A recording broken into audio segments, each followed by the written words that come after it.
Hi everyone, I am Dr. C.S. Kulkarni, MD, and I am going to teach medical biochemistry. Before I start the topic, please like, share, and if you are new to the channel, please subscribe it so that the next video will be intimated to you. In the last session, we ended up with glycogen storage thesis. In today's session, we will start with a new chapter, minor metabolic pathways of carbohydrates. In this, we have to study HMP shunt pathway, in which there are two phases, oxidative phase and non-oxidative phase. Then there will be differences between NAD and NADP. Then we have metabolic role of NADPH. And lastly, we have summary of shunt pathway. Good morning, everyone. Let us begin the topic. Minor metabolic pathways of carbohydrates. The first point is exose monophosphate shunt pathway. It is also known as pentose phosphate pathway, Dickens-Horecker pathway, shunt pathway, or phosphogluconate oxidative pathway. Instead of glucose going through the glycolytic pathway, it is shunted through this pathway, so it is also known as shunt pathway. In the glycolysis, there are a few biphosphates, intermediates, but in this pathway, there are monophosphates only. Hence, this is called exose monophosphate pathway. The reaction involved in the intermediate formation of pentose phosphates. Hence, this is also called as pentose phosphate pathway. Since the first carbon atom of glucose is liberated as CO2, it is also called the direct oxidative pathway of glucose metabolism. About 10% of glucose molecules per day entering in this pathway. The liver and RBC metabolize to about 30% of glucose by this pathway. The major purpose of this pathway is reduced NADPH and pentose phosphates for nucleotide synthesis. Coming to overview of shunt pathway. The HMP shunt pathway has oxidative and non-oxidative phases. During the oxidative phase, the glucose 6-phosphate is oxidized with generation of two molecules of NADPH and one molecule of pentose phosphate with the liberation of one molecule of carbon dioxide. On the other hand, the non-oxidative pathway, the pentose phosphate is converted into intermediates of glycolysis. Step 1 of HMP pathway. Glucose 6-phosphate is oxidized by NADP plus dependent glucose 6-phosphodehydrogenase, that is GPD. This phosphogluconolactone is formed. Then one molecule of NADPH is formed in the reaction. In this rate limiting step, the regulation is effected by this enzyme. Step 2 of HMP pathway. The lactone is hydrolyzed by gluconolactone hydrolase to form 6-phosphogulonic acid. Step 3. NADPH is again generated. This is an oxidative step coupled with decarboxylation. The enzyme is 6-phosphogulonate dehydrogenase. The 6-phosphogulonic acid is dehydrogenated to 3-keto-6-phosphogulonate. It is a transient compound and spontaneously undergoes decarboxylation to form ribulose 5-phosphate. The carbon of CO2 is derived from COOH group of gulonic acid. It is the step of a second molecule of NADPH is generated. In this diagram, you can see oxidative phase where glucose 6-phosphate is converted into 6-phosphogluconolactone in the presence of enzyme glucose 6-phosphate dehydrogenase and NADP plus to NADPH. Then this phosphogluconolactone is then converted into 6-phosphogluconic acid in the presence of enzyme hydrolase. This phosphogulonic acid is then converted into ribulose 5-phosphate in the presence of enzyme 6-phosphogluconate dehydrogenase with the removal of one carbon dioxide molecule and NADPH plus NADP plus to NADPH. Coming to the next point, NAD and NADP are different. NAD is used for reducing reactions in catabolic pathways, example pyruvate to lactate. NADH enters the electron transport chain and ATP is generated. On the other hand, NADPH is used for reductive biosynthetic reactions, example de novo synthesis of fatty acid, synthesis of cholesterol, etc. NADPH is generated mainly by the HMP shunt pathway. The NADPH is not entering the electron transport chain and it will not generate the ATP. Whereas NADP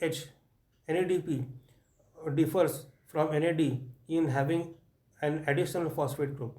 These two coenzymes are specific for enzymes, they are not interchangeable. Coming to the next point, non-oxidative phase, that is step 4, isomerization. The ribulose 5-phosphate is then either isomerized to ribose 5-phosphate or epimerized to xylulose 5-phosphate. Then step 5, transketolase reaction. Transketolase is a thymine pyrophosphate, that is TPP dependent enzyme. In this diagram, we can see the non-oxidative phase where xylulose 5-phosphate is reversibly interconverted into ribulose 5-phosphate with the enzyme 5-phosphopentose phosphopentose epimerase. This ribulose 5-phosphate is then reversibly interconverted to ribose 5-phosphate with the enzyme phosphopentose isomerase. It transfers 2 carbon units with the keto group from xylulose 5-phosphate to ribose 5-phosphate, giving pseudoheptulose 7-phosphate plus glyceraldehyde 3-phosphate. Transketolase enzyme will transfer the group from ketose to aldose. Here we can see ribose 5-phosphate plus xylulose 5-phosphate give glyceraldehyde 3-phosphate plus pseudoheptulose 7-phosphate with the help of enzyme transketolase with the TPP. In thymine deficiency, transketolase activity is decreased. The reaction may be summarized as 5C plus 5C gives 7C plus 3C. 6 7 7 uh, trans Step 6, transaldose reaction.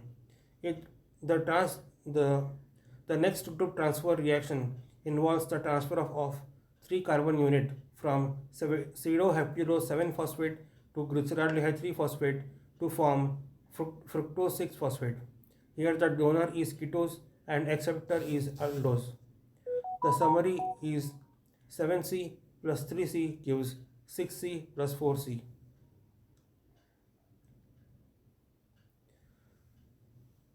In this diagram we can see 2 glyceraldehyde 3-phosphate plus 7 pseudoheptulose 7-phosphate gives 2 into erythrose 4-phosphate plus 2 into fructose 6-phosphate. Step 7, the second transketolase reaction. In another transketolase reaction, the 2 carbon units is transferred from xylulose 5-phosphate to erythrose 4-phosphate to form fructose 6-phosphate and glyceraldehyde 3-phosphate. The summary is 5C plus 4C gives 6C plus 3C. Step 8, regeneration of glucose 6-phosphate. 2 molecules of glyceraldehyde 3-phosphate formed by formed in step 7 are condensed to form 1 fructose 6 phosphate, which is nothing but reversal of step 4 of glycolysis. Fructose 6 phosphate is then converted to glucose 6 phosphate, which is nothing but reversal of step 2 of glycolysis. Coming to regulation of HMP shunt pathway. The pathway is mainly regulated by the level of NADP plus. The first reaction catalyzed by NAGPD is the rate limiting step and it is inhibited by NADPH. The oxidative phase is controlled by level of NADP plus, whereas non-oxidative phase is by requirement of pentosis. Insulin will induce G6PD and therefore will increase the overall pathway. When more NADPH is needed, uh, the pathway proceeds to completion with the equivalent one molecule of glucose being completely oxidized to CO2. The reaction may be summarized as G6 glucose 6 phosphate plus NADP plus 7H2O gives 6CO2 plus 12 NADPH plus 12H plus Pi. Coming to metabolic role of NADPH, it is required for reactive biosynthesis such as fatty acid, cholesterol, and steroids. It is required for free radical scavenging, RBC membrane integrity, then prevention of formation of methemoglobin. It is required for detoxification, then preserving transparency of lens of the eye, then bactericidal activity of macrophages, then production of ribose and deoxyribose for DNA and RNA synthesis. Coming to the summary of the shunt pathway. Suppose 6 molecules of glucose, that is 36 carbons, are entering this pathway. The first carbon of all the 6 glucose molecules are removed as 6 molecules of carbon dioxide. This is equivalent to one complete oxidation of 1 molecule of glucose. In this process, 12 NADPH are generated. The remaining 6 molecules of 5 carbon pentoses are interchanged in such a way that 5 molecules of glucose are regenerated. Here ends our session. Kindly like, share and subscribe the channel. Thank you.